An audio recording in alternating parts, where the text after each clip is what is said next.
I'm going to do a demonstration sample of our Spencer Impact attachment that is on our 8376 tear tester.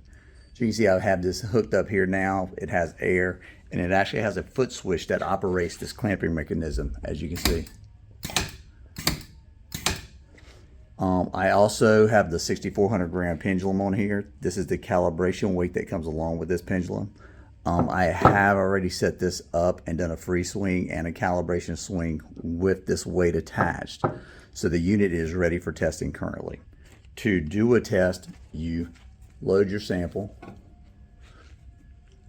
and activate the clamp. And you can hear it snap it in there. It has a clamping mechanism with an O-ring right there. And you can see it's in there. And to do a test, you actually just come over, push swing, and we'll do the test. And you reset your pendulum, and you are done. Then you read the energy loss right here off the screen. It's very simple to operate, and tests can be done in seconds.